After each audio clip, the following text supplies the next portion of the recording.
장마당에서 쌀자루 하나 제대로 못 세는 늘 얻어맞고 속기만 하는 여자라고요. 사람들은 저를 바보라고 불렀습니다. 웃음이 터졌고 백정의 딸은 피투성이 얼굴로 끌려 나와 있었습니다. 그날도 저는 전 재산이던 13,000원을 손에 쥐고 있었습니다. 야, 그 돈으로 사람을 사겠다고? 저는 그 아이를 보고 그냥 지나칠 수가 없었습니다. 그때 그 남자가 제게 말했습니다. 이 계집에 데려가면 오늘 밤 못 넘긴다. 그 말이 제 심장을 찍어 눌렀습니다. 저는 떨리는 손으로 13,000원 돈을 내밀었습니다. 제가 데려가겠습니다. 그 순간 아무도 몰랐습니다. 그 매맞던 백정의 딸이 누구인지, 그리고 몇 해 뒤 그 정체가 드러났을 때 모두가 왜 제 앞에 무릎을 꿇게 되는지를요. 제가 왜 그런 선택을 했는지, 왜 제 전 재산을 그 아이에게 썼는지에 아무에게도 말하지 못한 이유가 있었습니다. 사실 저는 이미 그 전날 보이부의 이름이 제 호구부에 올라갔다는 소문을 들었습니다. 너 곧 불려간다더라. 그 말 한마디에 저는 알았습니다. 이곳에서의 삶이 끝났다는 것을요. 그 아이를 산 건 동정이 아니었습니다. 제 인생을 바꾸기 위한 마지막 도박이었습니다. 이제 화면이 시작하기 전에 무료로 할 수 있는 구독 버튼 눌러주시면 감동적인 탈북 이야기 만드는데 큰 힘이 되고 있습니다. 저는 함경북도 청진에서 태어났습니다. 아버지는 제가 6살 때 광산 사고로 돌아가셨고 어머니는 그 충격으로 몸이 약해지셨습니다. 우리 집은 원래 성분이 좋지 않았습니다. 할아버지가 해방 전 지주였다는 이유로 우리 가족은 대대로 감시 대상이었습니다. 학교에 가면 선생님은 제 이름을 부를 때마다 눈빛이 달랐습니다. 성분이 나쁜 아이는 아무리 공부를 잘해도 대학에 갈 수 없었고 당에 들어갈 수도 없었습니다. 저는 10살 때부터 어머니를 도와 장마당에 나갔습니다. 처음엔 풀빵을 팔았습니다. 밀가루 반죽에 설탕을 조금 넣고 기름에 튀겨내는 그 풀빵이 우리 모녀의 생계였습니다. 하루 종일 서서 팔아봐야 벌 수 있는 돈은 얼마 되지 않았지만 그래도 굶지 않을 수 있었습니다. 배고픔이 일상이던 시절 풀빵 하나가 저에게는 세상 전부였습니다. 15이 되던 해 어머니가 쓰러지셨습니다. 영양실조와 과로가 겹쳐 일어나지 못하셨습니다. 병원에 갈 돈도 없었고 약을 구할 방법도 없었습니다. 저는 그때부터 혼자 장사를 해야 했습니다. 풀빵 장사로는 어머니 약값을 감당할 수 없었습니다. 그래서 저는 더 위험한 일을 시작했습니다. 환전이었습니다. 북한에서 환전은 불법이었습니다. 하지만 장마당에서 장사하는 사람들은 모두 중국 돈이 필요했습니다. 북한 돈으로는 제대로 된 물건을 살 수 없었기 때문입니다. 저는 중국 돈과 북한 돈을 바꿔주는 일을 몰래 했습니다. 환율 차이로 조금씩 이익을 남겼고 그 돈으로 어머니 약을 샀습니다. 들키면 끝장이었지만 안 하면 어머니가 죽을 것 같았습니다. 18이 되던 해 어머니가 돌아가셨습니다. 제가 장마당에서 돌아왔을 때 어머니는 이미 차갑게 식어 계셨습니다. 장례를 치를 돈도 없었습니다. 동네 사람들이 조금씩 도와주셨지만 그마저도 눈치를 봐야 했습니다. 성분 나쁜 집안을 도우면 자신들도 의심받을 수 있었으니까요. 저는 어머니를 간소하게 묻고 혼자가 되었습니다. 20살이 되었을 때 저는 장마당에서 가장 만만한 여자로 통했습니다. 일부러 그렇게 만들었습니다. 바보처럼 웃고 계산을 일부러 틀리고 욕을 먹어도 고개를 숙였습니다. 그래야 보이부 눈에 띄지 않았습니다. 똑똑해 보이는 여자, 돈을 많이 버는 여자는 늘 감시 대상이었습니다. 저는 살아남기 위해 바보가 되기로 했습니다. 하지만 그 가면이 오래가자 사람들은 진짜로 저를 바보로 믿기 시작했습니다. 장마당 남자들은 저를 함부로 대했습니다. 지나가다 어깨를 쳤고 물건값을 깎으면서 협박했고 심지어 제 엉덩이를 만지고 가는 남자도 있었습니다. 저는 그럴 때마다 웃으며 넘겼습니다. 화를 내면 더 큰 봉변을 당할 수 있었으니까요. 어느 날 한 남자가 제게 접근했습니다. 그는 보이부 말단 일을 하는 사람이었습니다. 제게 친절하게 대했고 가끔 물건을 사주기도 했습니다. 저는 경계했지만 그는 계속 저를 찾아왔습니다. 어느 날 밤 그는 제 집 앞까지 따라왔습니다. 이리 와봐. 얘기 좀 하자. 저는 거절했습니다. 하지만 그는 제 팔을 잡았습니다. 저는 필사적으로 뿌리쳤고 그는 욕을 하며 돌아갔습니다. 다음 날부터 저는 그의 표적이 되었습니다. 장마당에서 저를 감시하기 시작했고 제 환전일에 대해 캐묻기 시작했습니다. 저는 그때 알았습니다. 이곳에서 더 이상 버틸 수 없다는 것을요. 20살 중반이 되었을 때 저는 이미 장마당에서 10년 가까이 일하고 있었습니다. 제 손은 거칠어졌고 얼굴은 햇볕에 그을려 있었습니다. 하지만 저는 포기하지 않았습니다. 조금씩, 아주 조금씩 돈을 모으기 시작했습니다. 탈북 자금이었습니다. 언젠가는 이곳을 떠나야 한다는 생각이 머릿속을 떠나지 않았습니다. 그 무렵 저는 장마당에서 중국 물건을 파는 일도 시작했습니다. 국경 근처에서 몰래 넘어온 중국산 옷가지와 화장품을 팔았습니다. 이것도 불법이었지만 장마당 여자들은 중국 물건에 목말라 했습니다. 저는 조심스럽게 장사를 했고 번 돈을 집 마루 밑에 숨겼습니다. 북한 돈으로 1만 3천 원, 중국 돈으로는 약 150위안 정도였습니다. 그 돈이 제 전 재산이었습니다. 그러던 어느 날 장마당에서 소문이 돌기 시작했습니다. 보이부가 환전하는 사람들을 대대적으로 단속한다는 이야기였습니다. 저는 긴장했습니다. 제 이름이 그 명단에 올라 있을지도 모른다는 생각이 들었습니다. 실제로 며칠 뒤 같이 환전 일을 하던 여자가 끌려갔다는 소식을 들었습니다. 저는 그날 밤 잠을 이루지 못했습니다. 다음 날 아침 동네 아주머니가 제게 조용히 말했습니다. 너 조심해. 내 이름 옳은 것 같더라. 그 말에 제 등골이 서늘해졌습니다. 보이부에 끌려가면 끝이었습니다. 신문을 받고 노동 단련대로 보내지거나 심하면 정치범 수용소로 갈 수도 있었습니다. 저는 그날부터 집에서만 지냈습니다. 장마당에도 나가지 않았습니다. 하지만 숨어 있다고 해서 피할 수 있는 일이 아니었습니다. 바로 그날 저는 장마당 한복판에서 그 아이를 보게 되었습니다. 사람들이 저를 바보라고 부르기 시작한 건 제가 19살 때부터였습니다. 그날도 장마당에서 장사를 하고 있었습니다. 한 남자가 제게 다가왔습니다. 그는 중국 물건을 파는 상인이었는데 저에게 옷 한 벌을 팔겠다고 했습니다. 가격은 북한 돈으로 5천 원이었습니다. 저는 그 옷이 진짜 중국산인지 확인했습니다. 라벨도 있었고 품질도 좋아 보였습니다. 저는 돈을 주고 옷을 샀습니다. 다음 날 그 옷을 팔려고 내놓았는데 다른 상인이 제게 말했습니다. 야, 그거 짝퉁이야. 중국산 아니라 평양에서 만든 거야. 저는 속았다는 걸 알았습니다.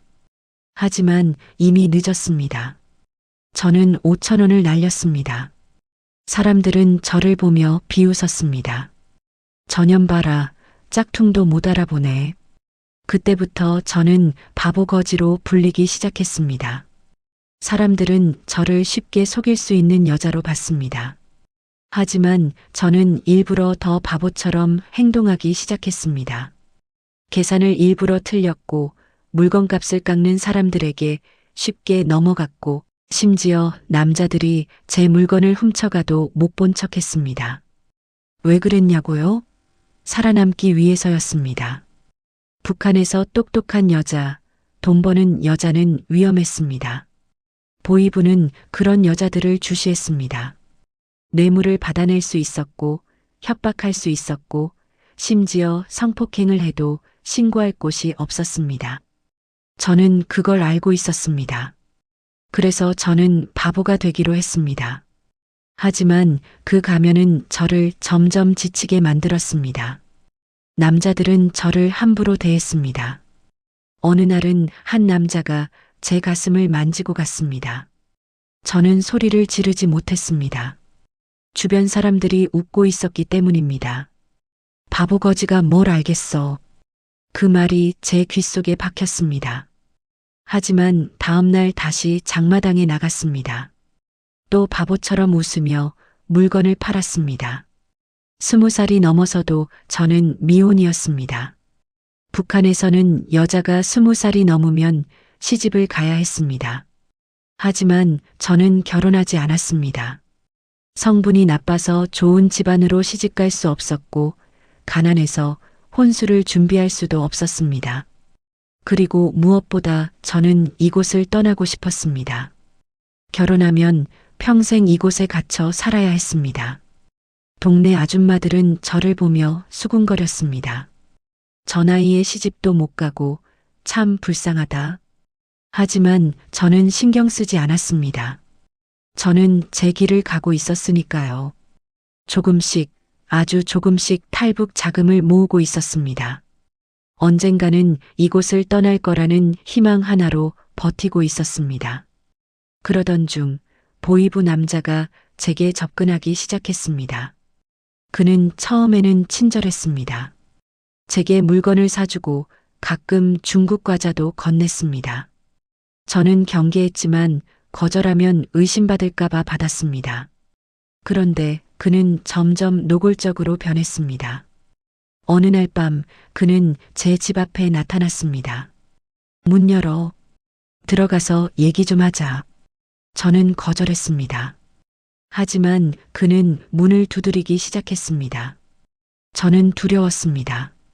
만약 제가 소리를 지르면 동네 사람들이 나와서 보위부 남자를 쫓아줄까요? 아닙니다. 오히려 저를 문제아로 볼 것입니다. 저는 문을 열지 않았습니다.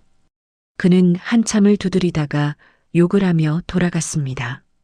다음 날부터 제 삶은 지옥이 되었습니다. 그는 장마당에서 저를 감시하기 시작했습니다. 제가 무엇을 팔고 누구와 얘기하는지 일일이 체크했습니다. 그 남자는 사라진 뒤였습니다. 뇌물을 받아낼 수 있었고 협박할 수 있었고 심지어 성폭행을 해도 신고할 곳이 없었습니다. 저는 그걸 알고 있었습니다. 그래서 저는 바보가 되기로 했습니다. 하지만 그 가면은 저를 점점 지치게 만들었습니다. 남자들은 저를 함부로 대했습니다. 어느 날은 한 남자가 제 가슴을 만지고 갔습니다. 저는 소리를 지르지 못했습니다. 주변 사람들이 웃고 있었기 때문입니다. 바보 거지가 뭘 알겠어. 그 말이 제 귓속에 박혔습니다. 저는 그날 집에 돌아와 울었습니다. 하지만 다음날 다시 장마당에 나갔습니다. 또 바보처럼 웃으며 물건을 팔았습니다. 그렇게 하지 않으면 살 수 없었으니까요. 그리고 다른 상인들에게 저에 대한 소문을 퍼뜨리기 시작했습니다. 전현 환전하는 거 알지? 조심해. 사람들은 저와 거래하기를 꺼렸습니다. 저는 장사가 안 되기 시작했습니다. 그 남자는 제가 굴복하기를 기다리고 있었습니다. 제가 먼저 찾아와서 빌기를, 그리고 자기가 원하는 대로 해주기를 바라고 있었습니다. 하지만 저는 굴복하지 않았습니다. 대신 저는 더 조심스럽게 움직이기 시작했습니다. 환전 일도 줄였고 중국 물건도 팔지 않았습니다. 그저 풀빵 장사만 했습니다. 하지만 그것만으로는 생활이 어려웠습니다. 저는 점점 궁지에 몰리고 있었습니다. 그러던 어느 날 동네 아주머니가 제게 경고했습니다. 너 조심해. 내 이름이 보위부 명단에 올랐다는 소문이 있어. 그 말을 듣고 저는 알았습니다. 시간이 얼마 남지 않았다는 것을요. 곧 저는 불려갈 것이고 신문을 받을 것이고 제 인생은 끝날 것입니다. 저는 그날 밤 잠을 이루지 못했습니다. 탈북할 준비가 아직 덜 되어 있었습니다. 브로커를 섭외하지도 못했고 경로도 모르고 있었습니다. 하지만 시간이 없었습니다. 바로 다음 날 저는 장마당에서 그 아이를 보게 되었습니다. 그날은 장마당이 유난히 시끄러웠습니다. 사람들이 한 곳으로 몰려 있었습니다. 저는 무슨 일인가 싶어 다가갔습니다.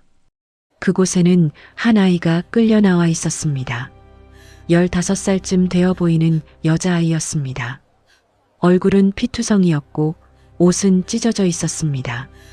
몸 곳곳에 멍이 들어 있었고 한쪽 눈은 너무 부어서 제대로 뜨지 못하고 있었습니다. 한 남자가 그 아이의 머리채를 잡고 있었습니다. 그는 장마당에서 악명 높은 인신매매꾼이었습니다. 그는 큰 소리로 외쳤습니다. 이 계집애 백정 딸이야. 누가 사갈 사람 없어? 싸게 줄게. 사람들은 웃으며 구경만 했습니다. 백정의 딸이라는 말에 아무도 관심을 보이지 않았습니다. 북한에서 백정은 가장 천한 계급이었습니다. 소와 돼지를 잡는 일을 하는 사람들이었고 그 자녀들도 평생 그 굴레에서 벗어날 수 없었습니다. 저는 그 아이를 봤습니다.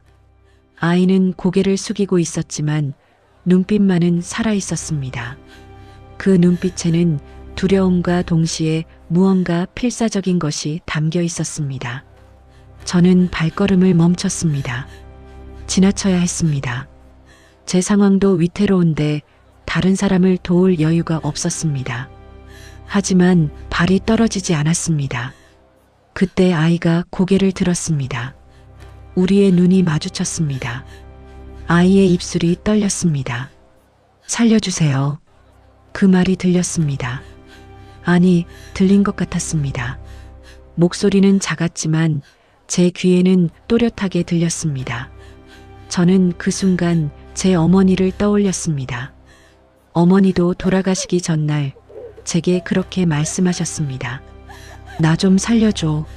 하지만 저는 어머니를 살리지 못했습니다.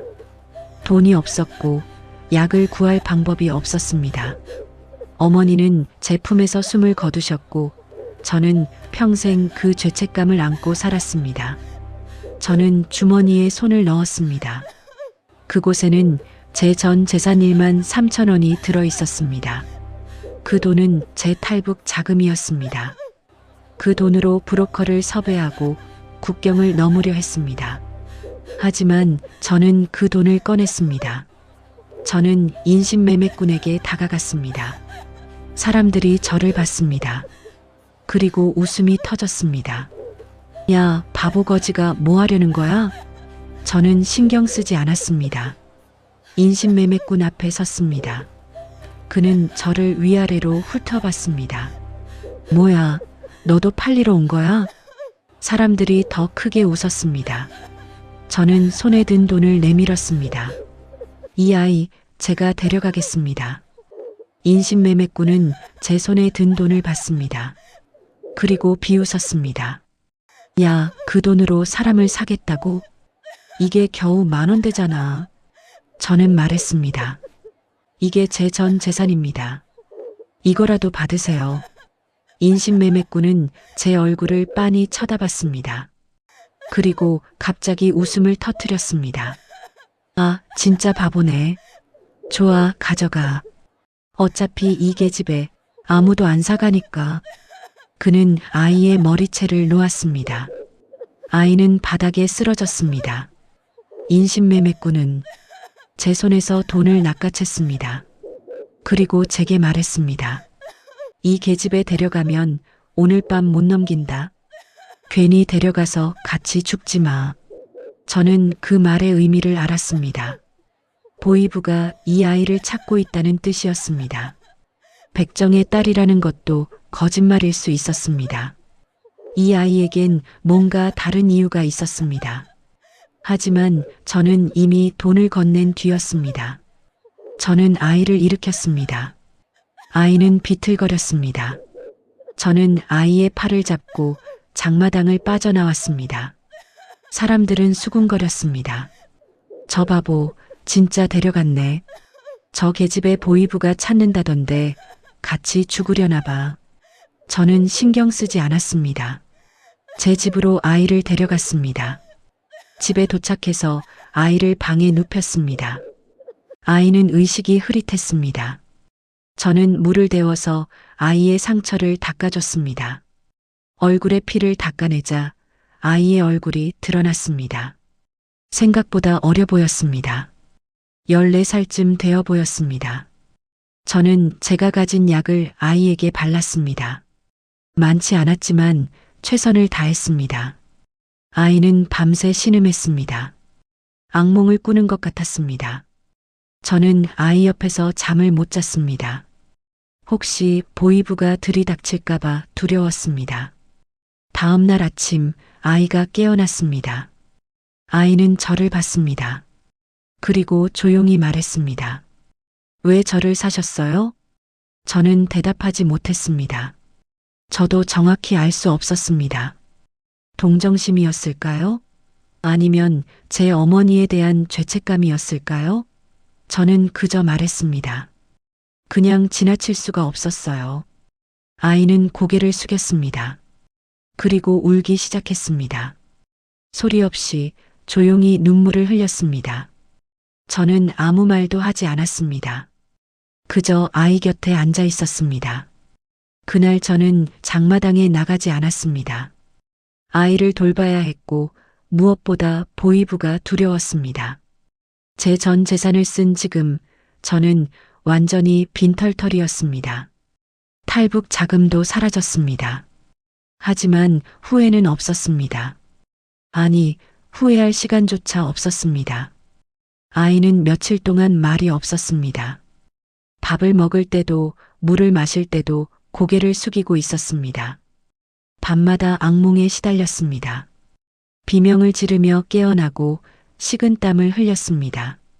저는 그럴 때마다 아이를 깨웠고 물을 건넸습니다. 일주일쯤 지났을 때 아이가 처음으로 입을 열었습니다. 언니, 저는 백정의 딸이 아닙니다. 저는 이미 알고 있었습니다.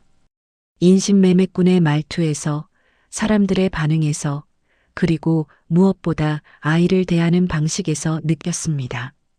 이 아이는 단순히 천한 계급의 딸이 아니었습니다. 뭔가 더 큰 이유가 있었습니다. 아이는 떨리는 목소리로 말했습니다. 저의 아버지가 누군지 모릅니다. 어머니는 제가 5살 때 돌아가셨어요. 돌아가시기 전에 제게 말씀하셨어요. 절대 제 출생에 대해 말하지 말라고, 숨어서 살라고요. 저는 조용히 들었습니다. 아이는 계속 말했습니다. 어머니가 돌아가신 후 저는 친척 집을 전전했어요. 하지만 아무도 저를 오래 두지 않았어요.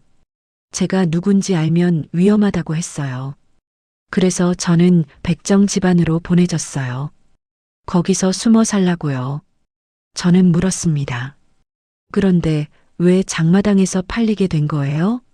아이는 눈물을 흘렸습니다. 백정 집안 사람들이 제가 누군지 알게 됐어요. 그리고 저를 팔아서 돈을 벌려고 했어요. 보이부에 팔려고요. 하지만 제가 도망쳤고 인신매매꾼한테 잡혔어요. 저는 숨이 막혔습니다. 이 아이는 보이부가 찾는 사람이었습니다.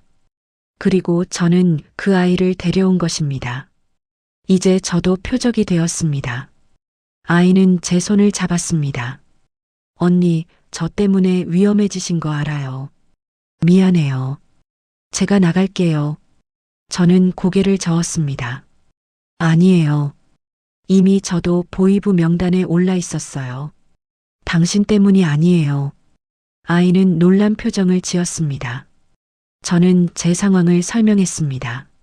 그리고 명단에 오른 제 이름까지요. 아이는 제 이야기를 듣고 말했습니다. 그럼 우리 둘 다 곧 잡히겠네요. 저는 고개를 끄덕였습니다. 그리고 말했습니다. 그래서 우리 같이 떠나야 해요. 아이는 눈을 크게 떴습니다. 탈북이요? 저는 고개를 끄덕였습니다. 다른 방법이 없어요. 여기 남으면 우리 둘 다 끝이에요. 아이는 잠시 생각하더니 말했습니다. 저는 제가 누군지 말씀드려야 할 것 같아요. 그리고 아이는 제게 말했습니다. 자신의 아버지가 북한 권력층의 일원이었다는 것을, 하지만 불법적인 관계에서 태어난 아이라 숨겨져야 했다는 것을요. 어머니는 그 사실을 평생 숨기고 살았고 아이를 보호하기 위해 모든 것을 포기했다고 했습니다. 저는 그 이야기를 듣고 충격을 받았습니다. 이 아이는 단순히 위험한 존재가 아니었습니다. 이 아이는 북한 체제가 절대 존재를 인정할 수 없는 사람이었습니다. 권력층의 치부였고 지워져야 할 증거였습니다. 저는 말했습니다. 더 위험하네요. 하지만 이미 늦었어요. 우리 같이 나가야 해요. 아이는 고개를 끄덕였습니다. 그날부터 우리는 탈북을 준비하기 시작했습니다. 하지만 문제가 있었습니다. 저는 이미 전 재산을 써버렸습니다. 브로커를 섭외할 돈도 국경을 넘을 자금도 없었습니다. 저는 다시 장마당에 나가기 시작했습니다. 위험했지만 돈을 벌어야 했습니다. 보이부 남자가 저를 감시하고 있었지만 저는 조심스럽게 움직였습니다. 풀빵을 팔고 중국 물건을 조금씩 팔기 시작했습니다. 아이도 집에서 간단한 일을 도왔습니다. 한 달이 지났습니다. 저는 북한 돈으로 약 8,000원을 모았습니다. 충분하지 않았지만 시간이 없었습니다. 보이부의 감시가 점점 심해지고 있었습니다. 어느 날 동네 아주머니가 제게 말했습니다. 너 이번 주 안에 불려간다던데. 저는 그날 밤 결심했습니다. 내일 떠나기로요. 그날 밤 저는 아이를 깨웠습니다. 내일 떠나요. 준비하세요. 아이는 놀라서 저를 봤습니다. 내일이요? 그렇게 급하게요? 저는 고개를 끄덕였습니다. 보이부가 저를 부르러 온대요. 내일 아침일 수도 있어요. 지금 가지 않으면 기회가 없어요. 아이는 창백해졌지만 고개를 끄덕였습니다. 우리는 그날 밤 짐을 쌌습니다. 많지 않았습니다. 옷 몇 벌, 물, 그리고 제가 모은 8,000원이 전부였습니다. 저는 브로커 연락처를 알고 있었습니다. 장마당에서 몰래 구한 정보였습니다. 새벽 4시 우리는 집을 나섰습니다. 아직 어두웠고 거리는 조용했습니다. 우리는 국경 근처 마을로 가는 기차를 탔습니다. 표를 살 때도 조심스러웠습니다. 검문이 있을까봐 두려웠지만 다행히 아무 일도 없었습니다. 기차 안에서 저는 아이에게 말했습니다. 우리 4개 나라를 거쳐야 해요. 중국, 라오스, 태국, 그리고 한국이에요. 아이는 놀란 표정을 지었습니다. 그렇게 먼 길을요? 저는 고개를 끄덕였습니다. 북한에서 한국으로 바로 갈 수 있는 방법은 없어요. 우리는 남쪽으로 내려가야 해요. 아이는 불안한 표정을 지었습니다.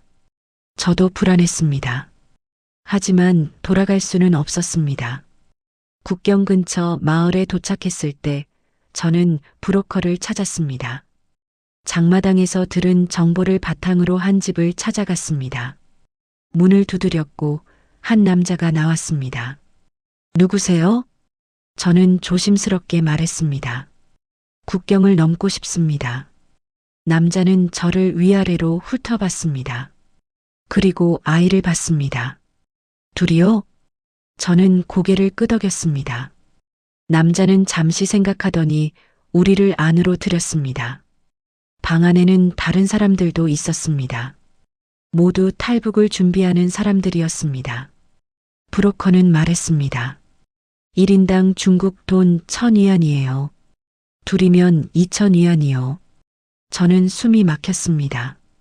제가 가진 돈은 북한 돈 8,000원, 중국 돈으로는 약 100위안도 안 되었습니다.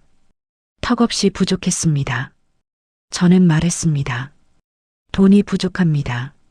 중국에서 일해서 갚을 수는 없나요? 브로커는 비웃었습니다. 그게 무슨 소리예요? 여기서 돈 다 내야 넘겨줘요. 저는 당황했습니다. 그때 한 여자가 말했습니다. 언니, 중국 가서 일하면 돈 벌 수 있어요. 일단 넘어가세요. 브로커한테 나중에 갚는다고 하세요. 저는 그 말에 희망을 가졌습니다. 브로커에게 다시 말했습니다. 중국에서 일해서 갚겠습니다. 제발 좀 도와주세요. 브로커는 한참을 생각하더니 말했습니다. 좋아요. 대신 중국에서 제가 지정한 곳에서 일해야 해요. 그리고 빚을 다 갚을 때까지 도망가면 안 돼요. 저는 그 말에 불안함을 느꼈지만 선택의 여지가 없었습니다. 고개를 끄덕였습니다. 그날 밤 우리는 국경을 넘었습니다. 두만강이었습니다. 강물은 차갑고 빨랐습니다. 저는 아이의 손을 꽉 잡았습니다. 물에 빠지면 끝이었습니다. 우리는 필사적으로 헤엄쳤습니다. 강물이 제 입으로 들어왔고 숨이 막혔습니다. 하지만 저는 포기하지 않았습니다. 강을 건넜을 때 우리는 완전히 젖어 있었습니다. 추웠고 몸이 떨렸습니다. 하지만 저는 기뻤습니다. 우리가 국경을 넘었다는 사실에요. 북한을 벗어났다는 것에요. 하지만 기쁨은 오래가지 않았습니다. 중국 땅에 발을 디딘 순간 저는 새로운 지옥이 시작되었다는 것을 깨달았습니다. 중국 땅에 도착한 우리는 브로커가 마련한 트럭을 탔습니다.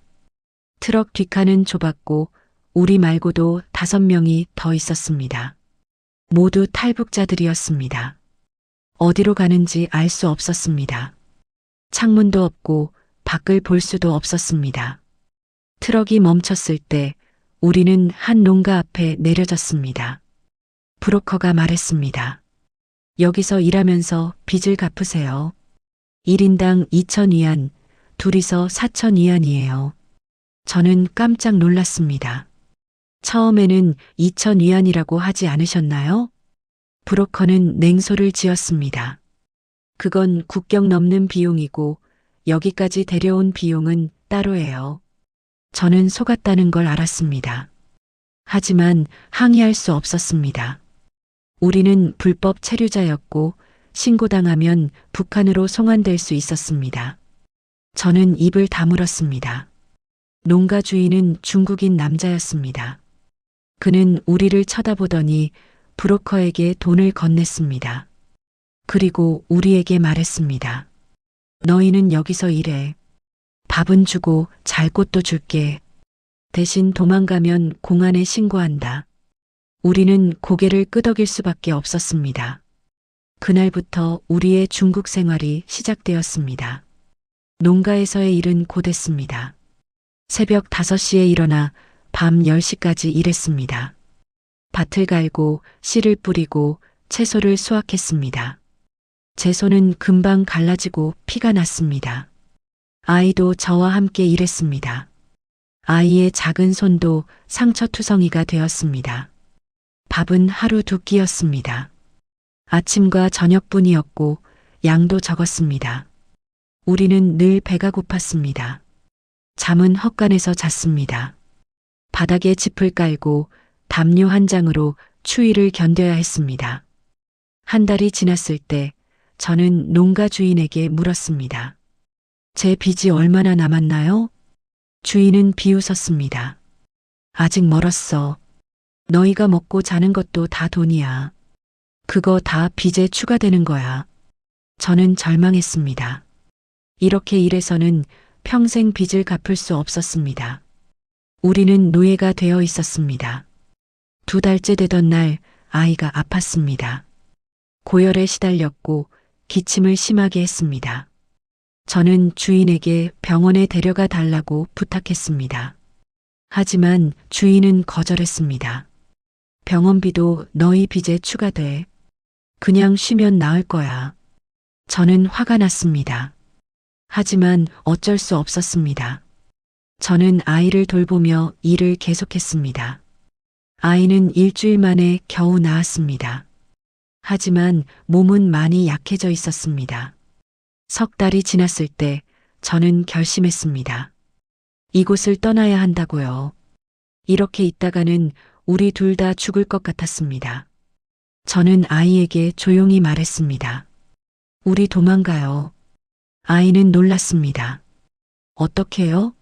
공안에 신고당하면 북한으로 보내질 거예요. 저는 말했습니다. 그래도 여기 있으면 죽어요. 차라리 도망가서 다른 방법을 찾아봐요. 아이는 고민하더니 고개를 끄덕였습니다. 우리는 계획을 세웠습니다. 일요일 새벽 주인이 자고 있을 때 도망가기로 했습니다. 그날이 왔습니다. 일요일 새벽 4시 우리는 헛간을 빠져나왔습니다. 조심스럽게 울타리를 넘었고 어둠 속으로 달렸습니다. 심장이 터질 것 같았습니다. 뒤에서 개 짖는 소리가 들렸지만 우리는 멈추지 않았습니다. 우리는 마을을 벗어나 큰 도로로 나왔습니다. 그곳에서 지나가는 트럭을 얻어 탔습니다. 운전사는 중국인이었지만 다행히 우리를 의심하지 않았습니다. 우리는 트럭을 타고 몇 시간을 이동했습니다. 큰 도시에 도착했을 때 우리는 트럭에서 내렸습니다. 그곳은 영길이라는 도시였습니다. 조선족이 많이 사는 곳이었습니다. 우리는 조선족 식당을 찾아갔습니다. 그곳에서 저는 주인 아주머니에게 부탁했습니다.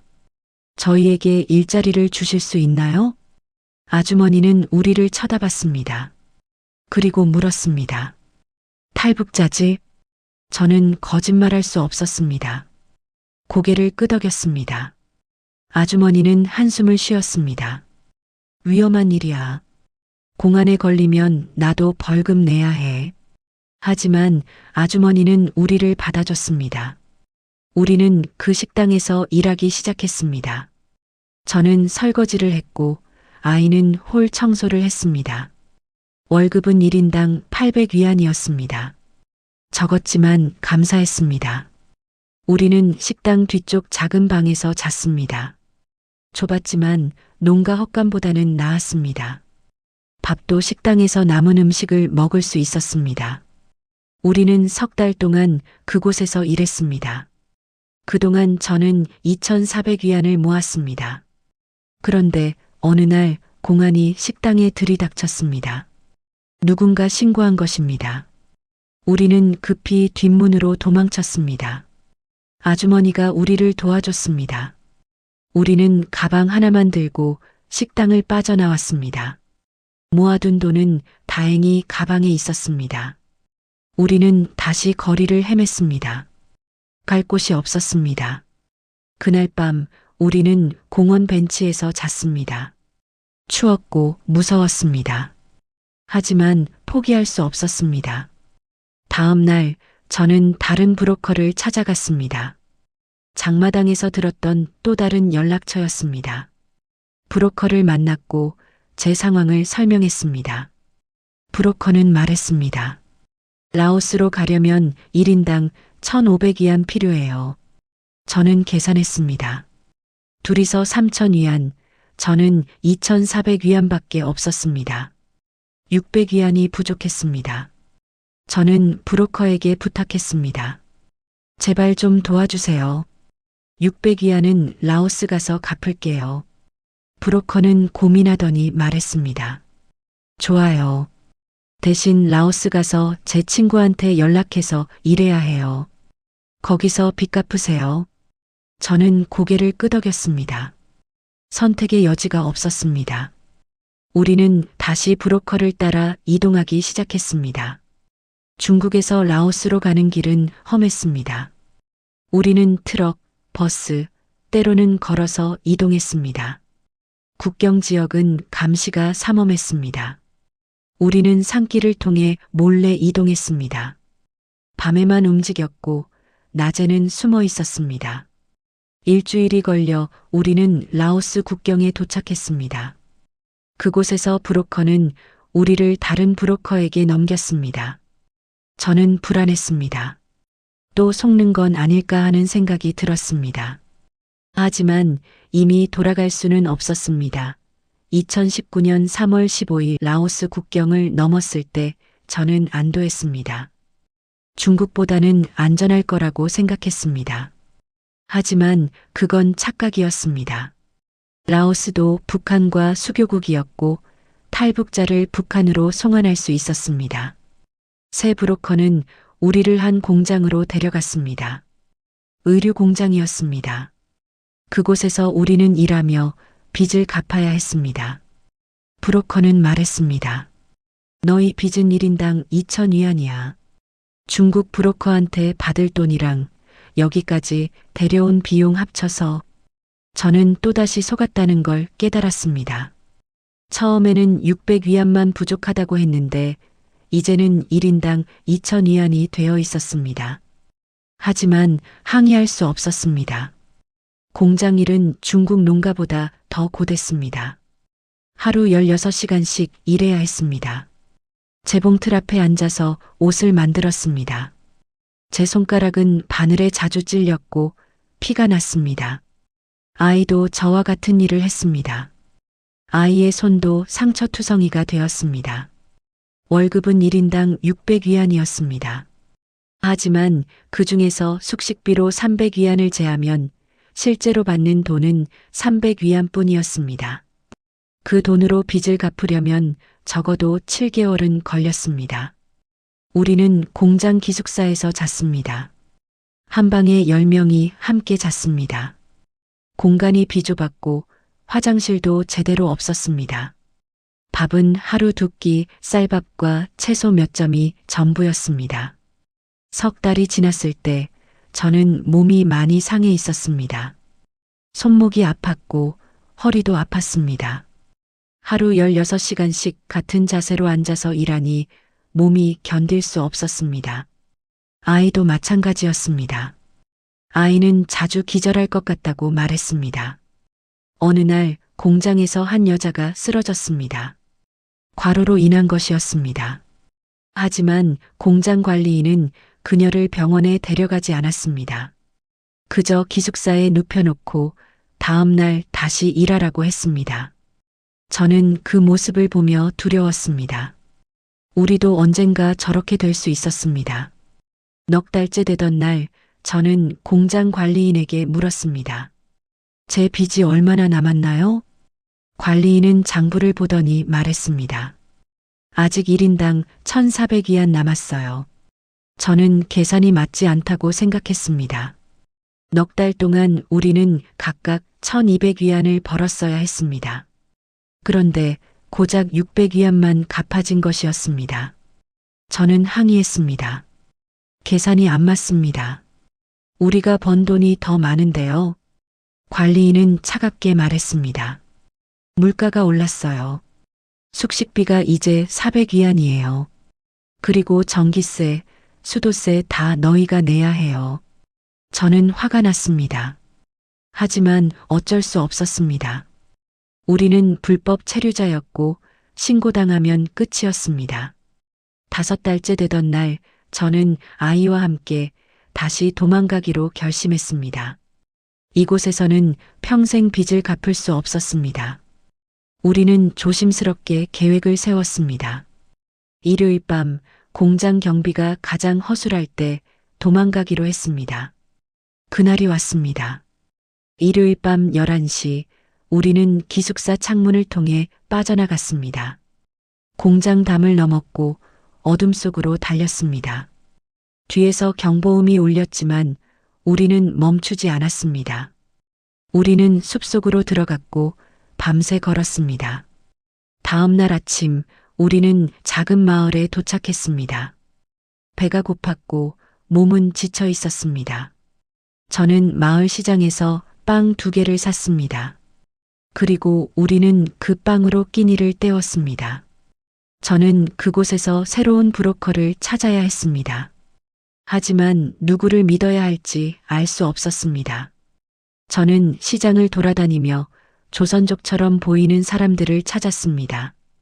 그리고 한 아주머니를 만났습니다. 저는 조심스럽게 물었습니다.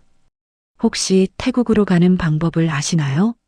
아주머니는 저를 쳐다봤습니다. 그리고 작은 목소리로 말했습니다. 탈북자지? 저는 고개를 끄덕였습니다. 아주머니는 주변을 둘러보더니 말했습니다. 따라와요. 우리는 아주머니를 따라갔습니다. 아주머니는 자신의 집으로 우리를 데려갔습니다. 그곳에서 아주머니는 우리에게 밥을 주었습니다. 따뜻한 밥이었습니다. 저는 눈물이 났습니다.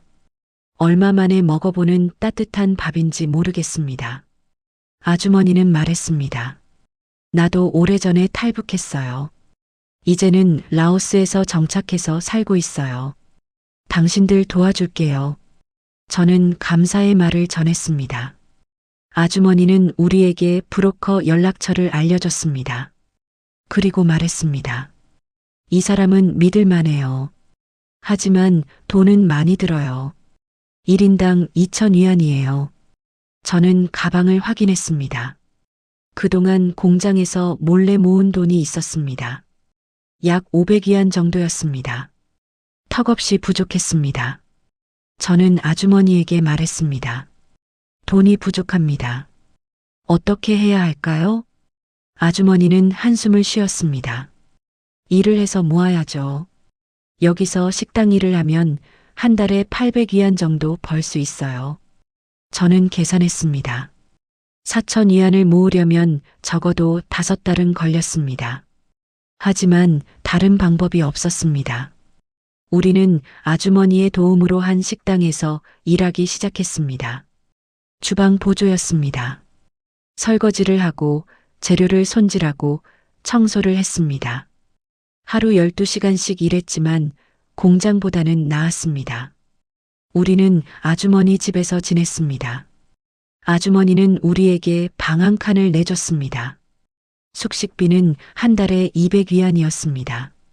저는 한 달에 600위안을 모을 수 있었습니다. 석 달이 지났을 때 저는 1,800위안을 모았습니다. 아직 부족했지만 저는 조급했습니다. 라오스에서도 탈북자 단속이 강화되고 있다는 소문을 들었기 때문입니다. 저는 브로커에게 연락했습니다. 그리고 상황을 설명했습니다. 브로커는 말했습니다.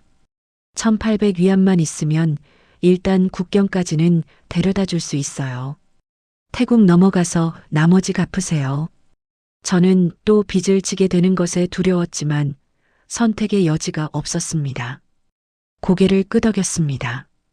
우리는 아주머니에게 작별 인사를 했습니다. 아주머니는 우리를 꼭 안아줬습니다. 조심해서 가요. 꼭 한국까지 가요. 저는 눈물을 흘렸습니다. 아주머니는 우리에게 유일하게 친절했던 사람이었습니다. 우리는 브로커를 따라 이동하기 시작했습니다. 라오스에서 태국으로 가는 길은 더 험했습니다. 우리는 정글을 통과해야 했습니다. 벌레가 많았고 뱀도 나타났습니다. 저는 무서웠지만 계속 걸었습니다. 사흘 동안 정글을 걸었습니다. 밤에는 나무 밑에서 잤고 낮에는 쉬지 않고 걸었습니다. 제 발은 물집이 생겼고 피가 났습니다. 아이도 마찬가지였습니다. 하지만 우리는 멈추지 않았습니다. 마침내 우리는 태국 국경에 도착했습니다. 브로커는 우리를 국경 근처 마을에 내려줬습니다. 그리고 말했습니다. 여기서부터는 너희가 알아서 해야 해. 태국 경찰한테 잡히면 난민 신청하라고 해. 저는 당황했습니다. 그럼 어떻게 해야 하나요? 브로커는 냉정하게 말했습니다. 그건 내 일이 아니야. 나머지 빚 2,200위안은 연락처로 보내. 그리고 브로커는 사라졌습니다. 우리는 낯선 땅에 홀로 남겨졌습니다. 태국 땅에 발을 디뎠을 때 저는 막막했습니다. 어디로 가야 할지, 누구에게 도움을 청해야 할지 알 수 없었습니다. 우리는 일단 마을을 벗어나 큰 도시로 가기로 했습니다. 버스를 타고 방콕으로 갔습니다. 버스 요금을 내고 나니 남은 돈은 거의 없었습니다. 방콕에 도착했을 때 우리는 완전히 길을 잃었습니다. 태국어를 할 줄 몰랐고 영어도 서툴렀습니다. 저는 한국 대사관을 찾아가기로 했습니다. 하지만 대사관이 어디 있는지 몰랐습니다. 우리는 거리를 헤매며 사람들에게 물었습니다. 한국어로, 영어로, 때로는 몸짓으로요. 며칠을 헤맨 끝에 우리는 한 교회를 발견했습니다. 한국인 선교사가 운영하는 교회였습니다. 저는 교회 문을 두드렸습니다. 한 남자가 나왔습니다. 저는 떨리는 목소리로 말했습니다. 저희는 북한에서 왔습니다. 도와주세요. 선교사님은 놀란 표정을 지었습니다. 그리고 우리를 안으로 들였습니다. 우리는 교회 사무실에 앉았고 선교사님께 우리의 이야기를 했습니다. 선교사님은 말했습니다. 여기서 난민 신청을 해야 해요. 그러면 한국으로 갈 수 있어요. 저는 희망을 가졌습니다. 드디어 한국으로 갈 수 있다는 생각에 눈물이 났습니다. 하지만 선교사님은 이어서 말했습니다. 문제는 시간이에요. 난민 신청 후 한국으로 가기까지 적어도 6개월은 걸려요. 그동안 여기서 지내야 해요. 저는 고개를 끄덕였습니다. 6개월이라니 긴 시간이었지만 기다릴 수 있었습니다. 선교사님은 우리를 난민보호소로 데려갔습니다. 그곳에는 다른 탈북자들도 있었습니다. 모두 한국으로 가기를 기다리는 사람들이었습니다.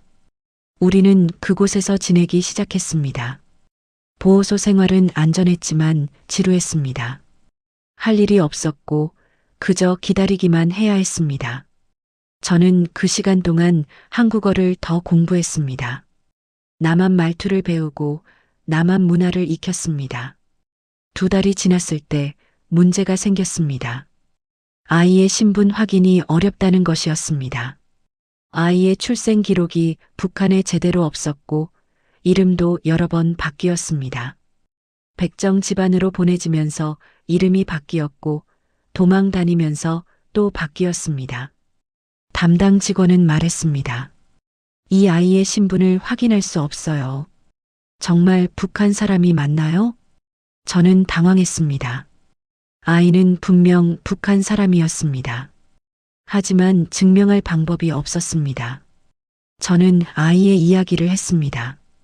권력층과 연결된 피, 숨겨진 존재였다는 것을요. 직원은 고개를 저었습니다. 증거가 없으면 받아들이기 어려워요. 더 조사가 필요해요. 그 말에 저는 절망했습니다. 우리가 여기까지 온 것이 무의미해질 수도 있었습니다. 하지만 저는 포기하지 않았습니다. 저는 매일 사무실을 찾아가 아이의 신분을 증명하려 애썼습니다. 석 달째 되던 날 기적이 일어났습니다. 한국 정보기관에서 조사관이 왔습니다. 그들은 아이를 면담했습니다. 아이는 자신의 이야기를 상세히 했습니다. 아버지에 대한 이야기, 어머니의 이야기, 그리고 숨겨져야 했던 이유까지요. 조사관들은 아이의 이야기를 듣고 놀란 표정을 지었습니다. 그리고 며칠 후 연락이 왔습니다. 아이의 신분이 확인되었다는 것이었습니다. 정말로 북한 권력층과 연결된 인물이 맞다는 것이었습니다. 담당 직원은 말했습니다. 이 아이는 특별 케이스예요. 한국 정부에서 보호할 거예요. 저는 안도했습니다. 드디어 우리가 한국으로 갈 수 있게 되었습니다. 하지만 그때 새로운 문제가 생겼습니다. 라오스에서 만난 브로커가 저에게 연락을 해왔습니다. 빚을 갚으라는 것이었습니다. 2,200위안이었습니다. 브로커는 협박했습니다. 돈 안 보내면 너희 가족 정보를 북한에 알릴 거야. 한국 가기 전에 갚아. 저는 두려웠습니다. 하지만 돈이 없었습니다. 저는 선교사님께 도움을 청했습니다. 선교사님은 우리 사정을 듣고 말했습니다. 걱정하지 마세요. 제가 도와드릴게요. 선교사님은 교회 신도들에게 우리 이야기를 했고 헌금을 모았습니다. 그 돈으로 브로커에게 빚을 갚을 수 있었습니다. 저는 선교사님께 감사의 말을 전했습니다. 정말 감사합니다. 평생 잊지 않겠습니다. 선교사님은 웃으며 말했습니다. 하나님의 뜻이에요. 당신들이 안전하게 한국에 가는 게 제 기도예요. 5달째 되던 날 드디어 한국행 허가가 떨어졌습니다. 우리는 비행기 표를 받았고 출발 날짜를 정했습니다. 저는 믿을 수 없었습니다. 정말로 한국에 갈 수 있다는 것이요. 출발 전날 밤 저는 잠을 이룰 수 없었습니다. 지난 몇 년간의 일들이 머릿속을 스쳐 지나갔습니다. 북한에서의 삶, 장마당에서의 고생, 보이부의 위협, 그리고 4개 나라를 거쳐온 여정까지요. 모든 것이 꿈만 같았습니다. 아이도 잠을 못 이루고 있었습니다. 아이는 제게 말했습니다. 언니, 정말 한국에 가는 거예요? 저는 고개를 끄덕였습니다. 네, 정말이에요. 내일이면 우리는 한국 땅을 밟을 거예요. 아이는 울기 시작했습니다. 저도 함께 울었습니다. 기쁨의 눈물이었습니다. 비행기에서 내렸을 때 저는 다리가 후들거렸습니다. 정말로 한국 땅을 밟고 있다는 것이 실감나지 않았습니다. 공항은 너무 크고 사람들은 너무 많았습니다. 모든 것이 낯설었습니다. 우리는 정부 관계자들의 안내를 받아 조사실로 갔습니다. 그곳에서 우리는 신원조사를 받았습니다. 며칠 동안 면담을 했고 우리의 이야기를 상세히 말했습니다. 북한에서의 삶, 탈북 과정, 그리고 4개 나라를 거쳐온 여정까지요. 조사관들은 특히 아이에 대해 관심이 많았습니다. 아이의 출생 배경, 권력층과의 연결, 그리고 숨겨져야 했던 이유까지 자세히 물었습니다. 아이는 모든 것을 솔직하게 대답했습니다. 일주일 후 우리는 하나원으로 갔습니다. 하나원은 탈북자들이 한국 사회에 적응하도록 교육하는 곳이었습니다. 그곳에서 우리는 3달 동안 지냈습니다. 하나원에서의 생활은 낯설었습니다. 모든 것이 자유로웠고 풍족했습니다. 밥은 하루 3끼였고 원하는 만큼 먹을 수 있었습니다. 방은 따뜻했고 침대는 부드러웠습니다. 처음 며칠 동안 저는 이 모든 것이 꿈인 것만 같았습니다. 하나원에서 우리는 많은 것을 배웠습니다. 한국 사회의 시스템, 은행 사용법, 대중교통 이용법, 그리고 취업 준비까지요. 저는 열심히 공부했습니다. 이제는 제대로 된 삶을 살고 싶었습니다. 3달 후 우리는 하나원을 나왔습니다. 정부에서 전세금을 지원해줬고 우리는 서울 외곽의 작은 아파트로 이사했습니다. 처음으로 제 집이 생긴 것입니다. 저는 그날 밤 아파트 거실에 앉아 울었습니다. 행복의 눈물이었습니다. 하지만 현실은 쉽지 않았습니다. 일자리를 구하는 것이 어려웠습니다. 북한에서 온 사람이라는 것을 밝히면 많은 곳에서 거절당했습니다. 차별도 있었고 편견도 있었습니다. 저는 작은 식당에서 일하기 시작했습니다.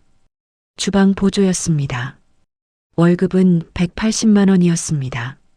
많지 않았지만 감사했습니다. 합법적으로 돈을 벌 수 있다는 것이, 누구에게도 빚을 지지 않는다는 것이 행복했습니다. 아이는 학교에 다니기 시작했습니다. 정부 지원으로 고등학교에 편입할 수 있었습니다. 아이는 공부를 열심히 했습니다. 북한에서는 제대로 교육받지 못했지만 한국에서는 기회가 있었습니다. 1년이 지났을 때 저는 조금씩 적응하고 있었습니다. 한국말도 자연스러워졌고 한국 문화도 익숙해졌습니다. 하지만 여전히 힘든 순간들이 있었습니다. 북한에서의 기억이 악몽으로 찾아왔고 가족을 두고 온 죄책감도 컸습니다. 어느 날 아이가 학교에서 돌아와 제게 말했습니다. 언니, 저 대학에 가고 싶어요. 저는 놀랐습니다. 대학이라니 우리 같은 사람들에게는 꿈 같은 이야기였습니다. 하지만 아이의 눈빛은 진지했습니다. 정말로요? 뭘 공부하고 싶은데요? 아이는 말했습니다. 정치 외교학을 공부하고 싶어요. 북한 문제를 연구하고 통일을 위해 일하고 싶어요. 저는 아이를 안아줬습니다. 그 꿈이 너무 아름다워서 눈물이 났습니다. 할 수 있어요. 언니가 도와줄게요. 아이는 열심히 공부했습니다. 그리고 2년 후 정말로 대학에 합격했습니다. 서울의 한 대학교 정치외교학과였습니다. 저는 그날 정말 많이 울었습니다. 기쁨과 자부심의 눈물이었습니다. 저도 조금씩 나아가고 있었습니다. 식당 일을 계속하면서 야간에는 미용 학원을 다녔습니다. 언젠가는 제 가게를 갖고 싶었습니다. 작은 미용실이라도 운영하고 싶었습니다. 3년이 지났을 때 저는 미용사 자격증을 땄습니다. 그리고 작은 미용실에 취업했습니다. 월급은 220만 원으로 올랐습니다. 저는 조금씩 돈을 모으기 시작했습니다. 언젠가 제 가게를 위해서요. 그 즈음 아이에 대한 소식이 언론에 알려지기 시작했습니다. 아이의 출생 배경, 북한 권력층과의 연결이 공개된 것입니다. 처음에는 걱정했습니다. 혹시 위험에 처하지 않을까, 북한에서 보복하지 않을까 두려웠습니다. 하지만 한국 정부는 아이를 철저히 보호했습니다. 그리고 아이는 자신의 경험을 바탕으로 강연을 하기 시작했습니다. 북한 인권에 대해, 탈북자들의 삶에 대해 이야기했습니다. 사람들은 아이의 이야기에 감동했고 응원했습니다. 어느 날 한 방송국에서 연락이 왔습니다. 아이의 이야기를 다큐멘터리로 만들고 싶다는 것이었습니다. 저도 함께 출연해달라는 요청이었습니다. 저는 고민했습니다. 제 얼굴이 공개되면 혹시 북한에 남아있는 친척들이 위험해지지 않을까 걱정되었습니다. 하지만 아이는 말했습니다. 언니, 우리 이야기를 해야 해요. 아직도 북한에는 고통받는 사람들이 많아요. 우리가 말하지 않으면 아무도 모를 거예요. 저는 그 말에 설득되었습니다. 우리는 다큐멘터리 촬영에 참여했습니다. 우리의 이야기를 카메라 앞에서 했습니다. 북한에서의 삶, 탈북 과정, 그리고 한국에서의 정착까지요. 다큐멘터리가 방영되었을 때 반응은 뜨거웠습니다. 많은 사람들이 우리의 이야기에 공감했고 응원했습니다. 특히 제가 전 재산 13,000원으로 아이를 산 이야기는 많은 사람들에게 감동을 줬습니다. 바보 거지가 산 백정의 딸, 그 정체는. 언론은 그렇게 보도했습니다. 아이의 정체가 밝혀지면서 많은 사람들이 놀랐습니다. 북한 권력층과 연결된 피를 가진 사람이 그렇게 학대받고 버려졌다가 이제는 한국에서 당당하게 살아가고 있다는 사실이에요. 우리에게 많은 연락이 왔습니다. 응원의 메시지, 후원 제안, 그리고 강연 요청까지요. 저는 처음에는 당황했습니다. 제가 그렇게 주목받을 만한 사람이라고 생각하지 않았기 때문입니다. 하지만 아이는 말했습니다. 언니, 우리 이야기가 누군가에게는 희망이 될 수 있어요. 우리처럼 힘든 상황에 있는 사람들에게요. 저는 그 말에 용기를 얻었습니다. 저는 드디어 제 미용실을 열었습니다. 작은 가게였지만 제 이름으로 된 간판이 걸린 것입니다. 개업하는 날 아이가 꽃다발을 들고 왔습니다. 언니 축하해요. 언니는 정말 대단한 사람이에요. 저는 울면서 웃었습니다. 북한에서 바보거지로 불리던 제가 이제는 제 가게를 운영하는 사업가가 되었습니다. 믿을 수 없는 일이었습니다. 미용실은 천천히 자리를 잡아갔습니다. 처음에는 손님이 적었지만 입소문이 나면서 점점 늘어났습니다. 특히 탈북자들이 많이 찾아왔습니다. 그들은 제가 자신들의 이야기를 이해한다는 것을 알았고 편안하게 느꼈습니다. 5년째 되던 해 아이가 대학을 졸업했습니다. 그리고 한 국제기구에 취직했습니다. 북한 인권을 다루는 부서였습니다. 아이의 꿈이 이루어진 것입니다. 졸업식 날 저는 객석에 앉아 눈물을 흘렸습니다. 그 매맞던 백정의 딸이 이제는 당당한 인권운동가가 되었습니다. 16년째 되던 해 저는 제 인생에서 가장 큰 결정을 내렸습니다. 북한에 있는 사람들을 구출하는 프로젝트에 참여하기로 한 것입니다. 정부와 민간 단체가 협력하는 비밀 프로젝트였습니다. 제 역할은 중국에 있는 탈북자들과 연락을 취하고 그들에게 안전한 경로를 안내하는 것이었습니다. 첫 번째 임무는 긴장의 연속이었습니다. 저는 신뢰할 수 있는 브로커를 통해 그들과 연락했습니다. 그리고 안전한 경로를 안내했습니다. 중국에서 라오스로, 라오스에서 태국으로요. 제가 직접 겪었던 그 길이었습니다. 석 달 후 그 가족이 한국에 도착했습니다. 저는 공항에서 그들을 맞았습니다. 어머니는 제 손을 잡고 눈물을 흘렸습니다. 감사합니다. 정말 감사합니다. 저는 그녀를 안아줬습니다. 제가 느꼈던 그 안도감을 그녀도 지금 느끼고 있다는 것을 알았습니다. 그 후로 저는 여러 차례 구출 작업에 참여했습니다. 모두 성공하지는 못했습니다. 어떤 경우에는 중국 공안에 잡혔다는 소식을 들었고 어떤 경우에는 연락이 끊겼습니다. 그럴 때마다 저는 자책했습니다. 제가 더 잘했다면, 더 조심했다면 하고요. 하지만 아이가 저를 위로했습니다. 북한에서의 삶은 고통스러웠습니다. 4개 나라를 거쳐 한국에 오는 과정도 지옥 같았습니다. 브로커들에게 속고 노예처럼 일하고 때로는 죽을 뻔한 순간도 많았습니다. 하지만 우리는 살아남았습니다. 당당하게 살아가고 있다는 사실이에요. 그 매맞던 백정의 딸이 이제는 당당한 인권운동가가 되었습니다. 아이는 취임 연설에서 저를 언급했습니다.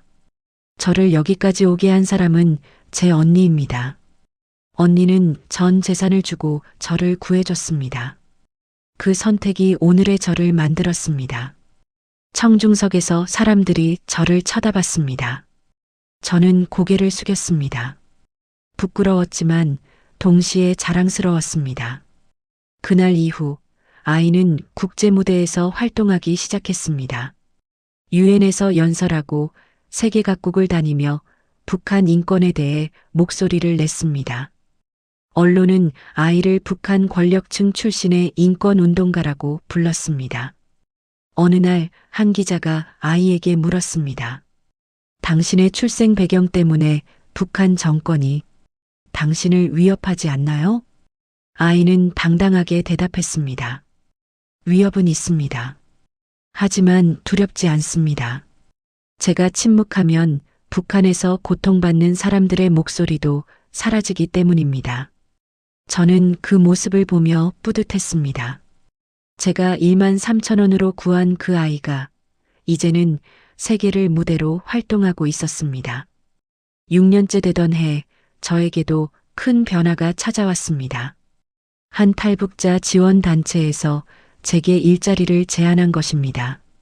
새로 온 탈북자들의 정착을 돕는 상담사였습니다. 저는 50살이 되었습니다. 북한을 떠난 지 10년이 지난 것입니다. 그동안 많은 것이 변했습니다. 저는 더 이상 바보 거지가 아니었습니다.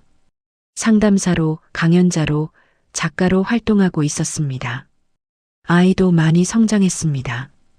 국제적으로 인정받는 인권운동가가 되었고 여러 상을 받았습니다. 하지만 아이는 늘 겸손했습니다. 이 모든 것은 언니 덕분이에요. 언니가 저를 구해주지 않았다면 저는 여기 없었을 거예요. 저는 그 말을 들을 때마다 고개를 저었습니다. 아니에요. 당신이 스스로 여기까지 온 거예요. 저는 그저 기회를 준 것뿐이에요. 하지만 아이는 늘 고집을 부렸습니다. 아니에요. 언니가 전 재산 1만 3천 원을 주지 않았다면 저는 그날 죽었을 거예요. 그 말을 들을 때마다 저는 그날을 떠올렸습니다. 장마당에서 피투성이로 끌려 나온 아이를 봤던 그 순간을요. 그때 제가 지나쳤다면 정말로 모든 것이 달라졌을 것입니다. 저는 그를 안아줬습니다. 그 순간 저는 깨달았습니다. 제 이야기가 단순히 과거의 기록이 아니라 현재를 살아가는 사람들에게 힘이 되고 있다는 것을요. 북한을 떠나 여기까지 오는 동안 저는 수많은 사람들의 도움을 받았습니다. 그 은혜를 갚는 것이 제 인생의 목표입니다. 탈북이 무엇인지, 배고픔이 무엇인지, 감시가 무엇인지 모를 것입니다. 그것이 얼마나 큰 축복인지요.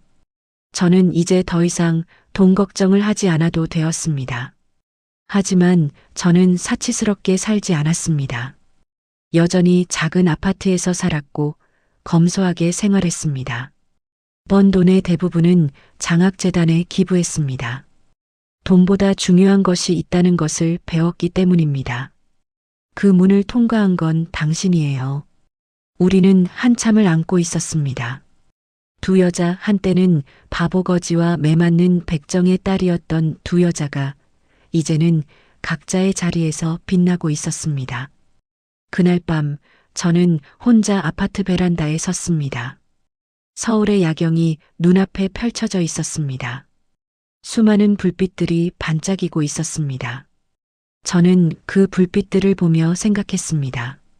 15년 전 저는 장마당에서 전 재산 1만 3천 원을 손에 쥐고 있었습니다.